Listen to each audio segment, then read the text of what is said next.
Ramagundam municipal corporation ఎన్నికల్లో 17 మంది Janasena party అభ్యర్థులు పోటీ చేస్తున్నట్లు ఆ పార్టీ రాష్ట్ర అడిహక్కు కమిటీ నాయకులు రావుల మధు ప్రకటించారు. ఈ మేరకు సోమవారం ఉదయం గోదావరిఖని ప్రెస్ క్లబ్ లో ఏర్పాటు చేసిన మీడియా సమావేశంలో ఆయన మాట్లాడుతూ పార్టీని నమ్ముకున్న వారిని నాయకులుగా తీర్చిదిద్దడమే జనసేన లక్ష్యమని అన్నారు. సామాజిక సేవా కార్యక్రమాల్లో చురుకైన పాత్రను పోషిస్తున్న వారితో పాటు మహిళలకు కుల మతాలకు అతీతంగా టికెట్ల కేటాయింపులో ప్రాధాన్యత కల్పించినట్లు తెలిపారు. జనసేన పార్టీ పక్షాన పోటీ చేస్తున్న 17 మంది అభ్యర్థులకు బీఫామ్లను కూడా పంపిణీ చేస్తున్నట్లు చెప్పారు.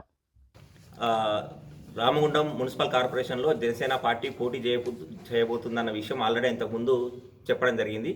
ఈరోజు దానికి సంబంధించిన బీఫామ్స్ పత్రికల ముందు అందరికీ రామగుండం నియోజకవర్గ ప్రజలకు తెలియజేయడం కానీ ఈ సమావేశం నిర్వహించడం జరిగింది. దానిలో భాగంగా ఇక్కడ కొందరు అభ్యర్థుల్ని తీసుకురావడం జరిగింది. సో జనసేన పార్టీ ముఖ్య ఉద్దేశం, ఫస్ట్ మీ సిద్ధాంతం ఏంటి అని అడుగుతారు. మాకు కులమతం లేకుండా రాజకీయం చేస్తామని చెప్తాం.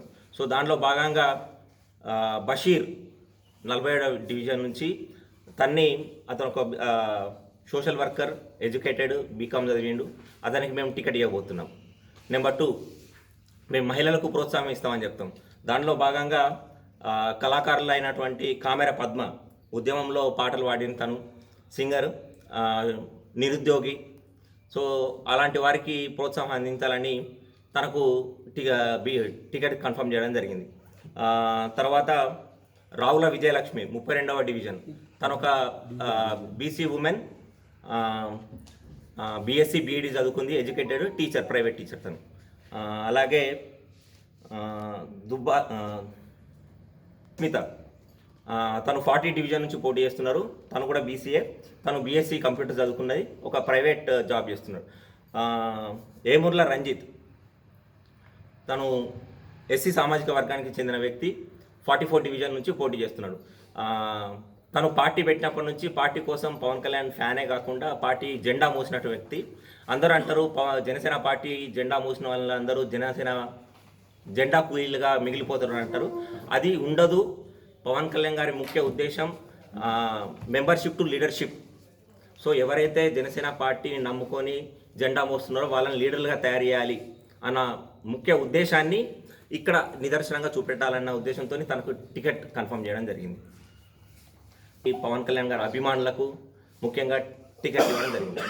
ఎక్కడా కూడా ఎవరి దగ్గర ఒక్క రూపాయి తీసుకోకుండా, డబ్బులను చూడకుండా, వీళ్ళకు ఫైనాన్షియల్లీ స్ట్రాంగ్, వీళ్ళు రాజకీయ అంటే కేవలం వ్యాపారవేత్తలు, అలాంటి బ్యాక్గ్రౌండ్ లేకుండా సామాన్యుల్ని, అంటే పవన్ కళ్యాణ్ గారు ఒకసారి చెప్పారు, రబ్బర్ చెప్పులు వేసుకున్న వ్యక్తి బలమైన సంకల్పంతో ప్రజాసేవ చేయాలన్న ఉద్దేశం ఉన్న వారిని రాజకీయాల్లోకి తీసుకొస్తానని ఏదైతే చెప్పారో ఆ అంశాన్ని ముఖ్య ఉద్దేశంగా తీసుకొని ఈరోజు బీఫామ్లన్నీ కన్ఫర్మ్ చేయడం జరిగింది.